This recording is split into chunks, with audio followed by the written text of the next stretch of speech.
Hello friends, स्वागत है आपका अपने यूट्यूब चैनल जीएस रोजगार में। जैसे कि आपको पता ही है, हम ये डेली स्टूडेंट लाइफ से जुड़ी रोजगार की अपडेट लेकर के आते हैं जो विभिन्न समाचार पत्रों में प्रकाशित होती हैं।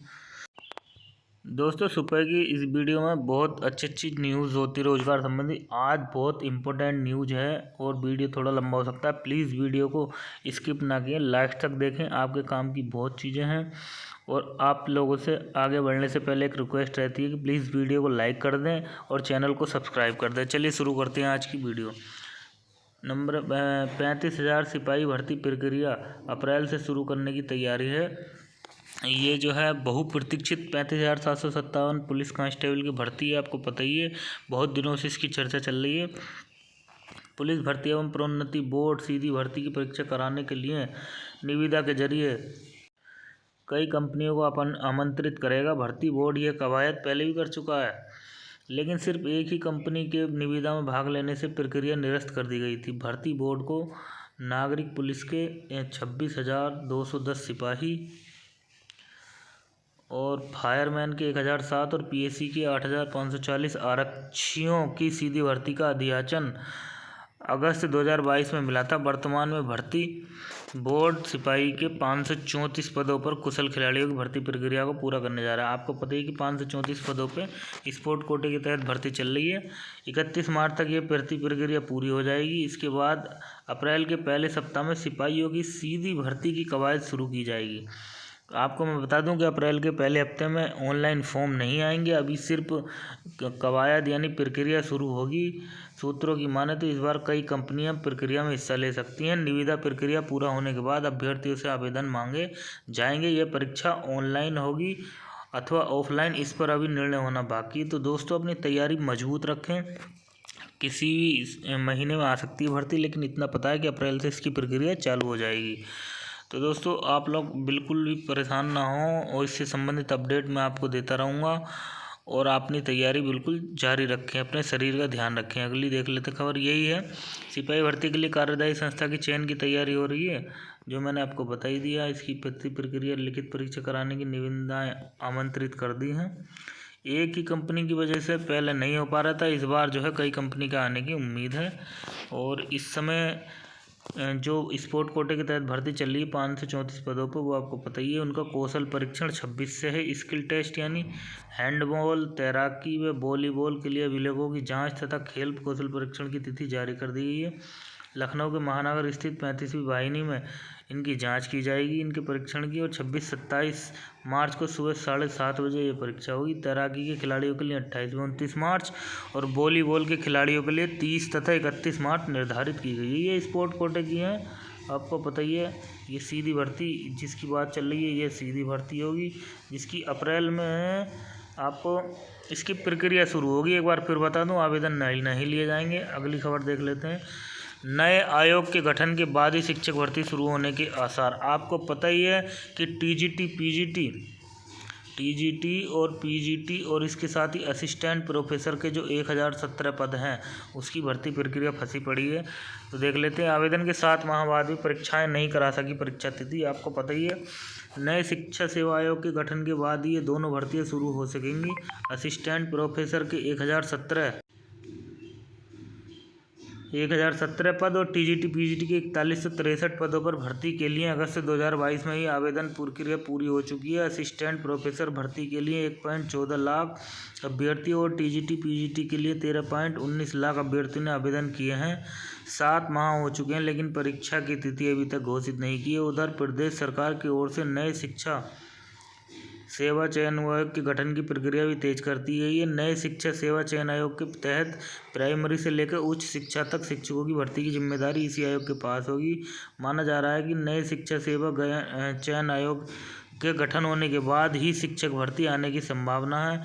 राजकीय विद्यालयों में LT ग्रेड शिक्षक और प्रवक्ता भर्ती की जिम्मेदारी उत्तर प्रदेश लोक सेवा आयोग के पास है।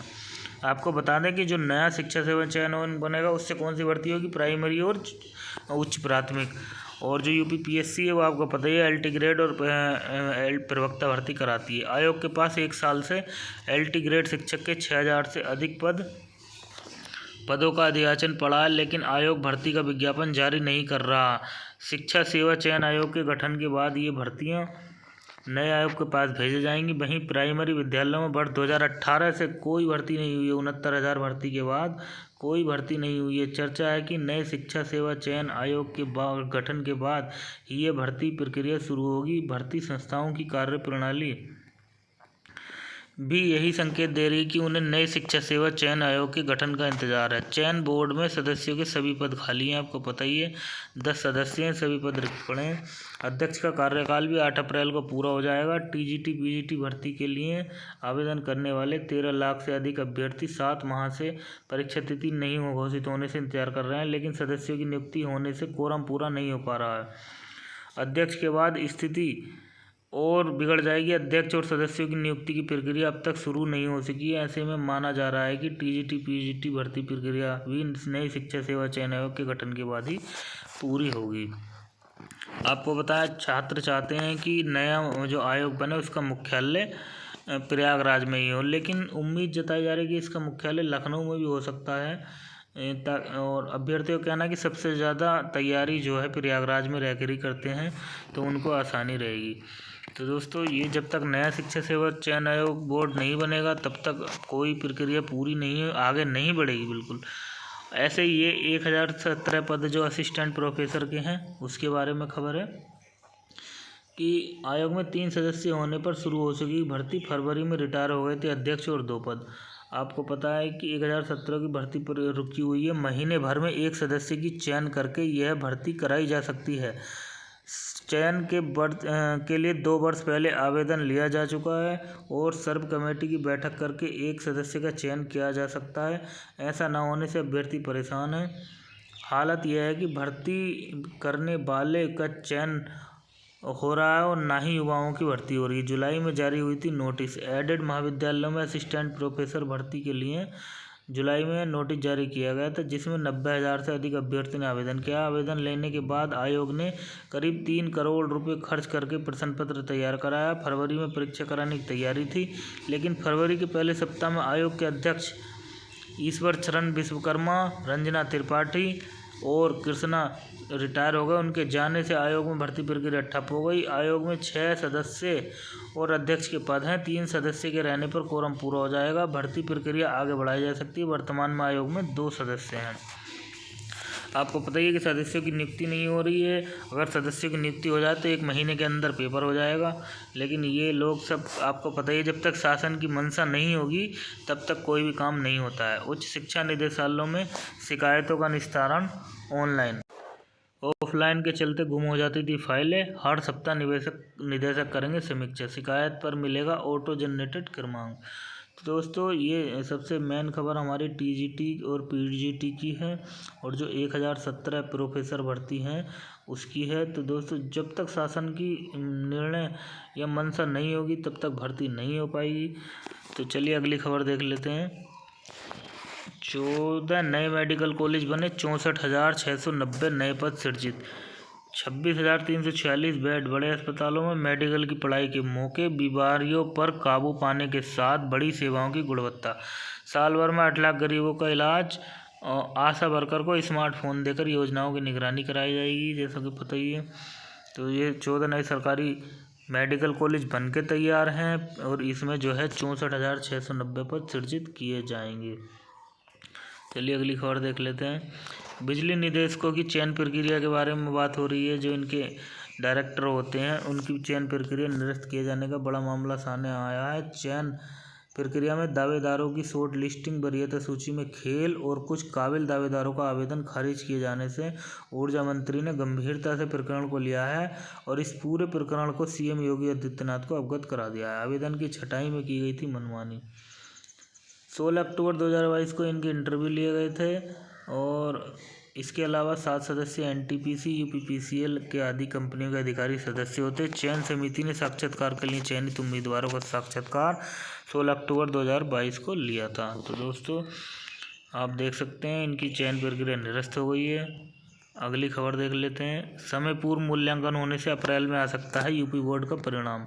आपको पता है जो मूल्यांकन है बहुत तेज़ी से हो रहा है। 15 दिन निर्धारित किए गए हैं। 6 दिन में ही गुरुवार को आधी से ज़्यादा उत्तर पुस्तिकाओं का मूल्यांकन हो चुका है। एक बार 1,67,20,732 उत्तर पुस्तिकाएं जांची जा चुकी हैं। हालांकि वर्ष 2022 में हाई स्कूल और इंटरमीडिएट की परीक्षा वर्ष 2023 की अपेक्षा विलंब से हुई थी, जो 12 अप्रैल को संभव है, लेकिन रिजल्ट जल्दी आने की संभावना। इसी के साथ एक ये खबर आ रही है कि यूपी SSSC ने असिस्टेंट प्रोफेसर न्यूरो सर्जरी का परिणाम जारी कर दिया गया है। यूपी SSSC ने इंटरव्यू के बाद शाम को राजकीय मेडिकल कॉलेजों में असिस्टेंट प्रोफेसर न्यूरो सर्जरी भर्ती का परिणाम जारी कर दिया गया है। इसमें 4 पदों के सापेक्ष 3 अभ्यर्थियों का चयन हुआ है, जबकि एक योग्य अभ्यर्थी न मिलने के कारण एक पद रिक्त रह गया है। सचिव विनोद कुमार सिंह ने बताया कि गुरुवार को साक्षात्कार के लिए 4 पदों के सापेक्ष 5 अभ्यर्थियों को बुलाया गया। तो इसमें जनरल के भवन अग्रवाल, यशवीर सिंह, विकास नगर का चयन हुआ है। वही SC वर्ग के लिए आरक्षित पद के सापेक्ष योग्य अभ्यर्थी न मिलने के कारण एक पद रह गया। दोस्तों, ये बात तो आपको माननी पड़ेगी कि SC और ST और OBC में इनको योग्य अभ्यर्थी नहीं मिलते हैं और जनरल में योग्य अभ्यर्थी मिल जाते हैं। ये बड़ी संशय की बात है। चलिए, इनकी मंशा पे क्या ही कहें। अगली खबर देख लेते हैं। अब ऑनलाइन ही भेजे जाएंगे भर्ती प्रस्ताव। ये बहुत अच्छा योगी आदित्यनाथ जी ने किया कि मुख्यमंत्री अधियाचन पोर्टल का शुभारंभ कर दिया है। इससे आयोग को त्रुटि रहित प्रस्ताव भेजे जाएंगे। आपको पता ही है कि कल योगी आदित्यनाथ ने उत्तर प्रदेश लोक सेवा आयोग में चयनित अधिकारियों को नियुक्ति पत्र बांटे। इसमें आपको पता ही कि समूह क और घ के रिक्त पदों पर अधियाचन लोक सेवा आयोग और उत्तर प्रदेश अधीनस्थ सेवा चयन यूपी SSSC को ऑनलाइन ही भेजे जाएंगे। यानी जो अधियाचन पोर्टल कल बनाया है, पहले क्या होता था, अधियाचन जो लिया जाता था वो ऑफलाइन लिया जाता था, मैनुअल भेजा जाता था, जिसमें त्रुटि होने पर बार बार प्रस्ताव वापस होते थे। इसे देखते हुए पोर्टल में एक ऐसा सॉफ्टवेयर डाला है जो नियुक्ति संबंधी सारी सूचना अधूरी या त्रुटिपूर्ण होने पर पार ही नहीं करेगा। लोक भवन में एक कार्यक्रम को संबोधित करते हुए CM ने कहा, ये वही राज्य है जहां विकास कार्यों में माफिया हावी होते थे, अधिकारियों की नियुक्ति और इसके ताश के पत्तों की तरह बिखरे देते थे। आपको पता ही है। अभ्यर्थी बोले, निष्पक्ष और पारदर्शी प्रक्रिया से हुआ है चयन। जो चयनित अभ्यर्थी हैं उनमें SDM शिवम ने कहा कि टाइम के साथ परीक्षा को लेकर इंटरव्यू होने से 1 साल में ही भर्ती प्रक्रिया पूरी हो गई। अब जिसको ज्वाइनिंग मिल गई है, मुख्यमंत्री सामने है, तो उसके सामने तो वो अभ्यर्थी तारीफ ही करेगा, निष्पक्ष और पारदर्शी ही बताएगा। तभी तो मैं कहता आप CM योगी आदित्यनाथ से अनुरोध है कि आप कभी बेरोजगार छात्रों के बीच में जाएं और उनसे पूछें जाकर कि क्या घपला करते हैं ये आयोग वाले, कितनी बड़ी धांधली करते हैं। अब जो ज्वाइनिंग मिल गई है वो तो सरकार के गुणगान कहेगा ही। आपको पता ही है कि जो SDM के पद हैं और डिप्टी SP के हैं, तहसीलदार, नायब तहसीलदार के, इनको नियुक्ति पत्र बांटे गए थे। अगली खबर, बेसिक शिक्षा विभाग के अनुपस्थित 16,000 शिक्षकों पर कार्रवाई शुरू हो गई है। इनके वेतन काटे जाएंगे, नोटिस जारी किया जाएगा। अगली खबर, 19,000 कर्मचारियों की छटनी करेगी एक्सचेंजर कंपनी है, आपको पता ही है, जो 19,000 कर्मचारियों की छटनी की जाएगी, जो कुल श्रम बल का 2.5% होगा। अगली खबर आ रही है, ये देखिए 5.5 लाख को नौकरी दी गई, वही है। फर्जी नियुक्ति और समायोजन पर 7 शिक्षकों पर केस दर्ज हो गया है मुजफ्फरनगर में। ये बहुत बड़ी आ रही है। देखिए, ये जब कोई फर्जीवाड़ा नहीं होता है तो ये लोग बाद में कैसे पकड़े जाते हैं, मेरे समझ में नहीं आता। कि जब शुरुआत में भर्ती हो जाते हैं, शिक्षकों के खिलाफ थाना छपार और सिविल लाइन्स पर रिपोर्ट दर्ज कराई है। चयन बोर्ड की जांच में शिक्षकों की नियुक्ति फर्जी मिली है। बताइए, जांच बाद में क्यों करते हैं, पहले क्यों नहीं करते हैं। 2016 की भर्ती में खाली रह गए पदों में सेंधमारी की गई है। जिला विद्यालय निरीक्षक गजेंद्र, अब इसमें जो मिलेगा उन पर कठिन से कठिन कार्रवाई होनी चाहिए, लेकिन हो कैसे, वो सब सरकार की मिलीभगत से होता है। तो अब क्या करेंगे। बिरला इंटर कॉलेज में प्रशिक्षित TGT स्नातक विज्ञान विषय में वाराणसी के राजकुमार कोल, मेरठ के राजकुमार, सामाजिक विज्ञान के लिए विकास तिवारी, विज्ञान विषय के शिक्षक सिद्धार्थनगर के विवेक शुक्ला ने ज्वाइन किया था। संदेह होने पर जांच के लिए माध्यमिक शिक्षा बोर्ड को चयन लिखा था। तो पता नहीं चलता क्या हो रहा है। अगली खबर है, कल राहुल गांधी को एक मानहानि के मामले में 2019 में उनके दिए गए बयान को लेकर सूरत जो डिस्ट्रिक्ट कोर्ट है वहाँ पे इनको 2 साल की सज़ा दे दी गई है, लेकिन स्थायी तौर पे 1 महीने की जमानत दे दी गई है ताकि ये अपील करें। ये लोकतंत्र की हत्या हो रही है। जो इनके खिलाफ बोलता है उसको ये तुरंत कार्रवाई करवा रहे हैं। अगली खबर आ रही है, इग्नू में मौके आए हैं 200 पदों के लिए। जूनियर असिस्टेंट कम टाइपिस्ट के मौके हैं। 18 से 27 वर्ष उम्र है। इंटरमीडिएट होने के साथ टाइपिंग का ज्ञान होना चाहिए। वेतनमान अच्छा है। कंप्यूटर आधारित परीक्षा का आयोजन किया जाएगा। CBT में general awareness, reasoning, general intelligence आदि प्रश्न पूछे जाएंगे। CBT उत्तीर्ण करने वाले अभ्यर्थी को स्किल टेस्ट से गुजारा जाएगा। 20 अप्रैल 2023 तक ऑनलाइन आवेदन है। आवेदन शुल्क 1000 है और www.ignou.uac.in पर जाकर आप देख सकते हैं। तो दोस्तों ये था आज का वीडियो। प्लीज़ वीडियो को लाइक कर दें, चैनल को सब्सक्राइब कर दें। मिलते हैं नेक्स्ट वीडियो में, तब तक के लिए जय हिंद।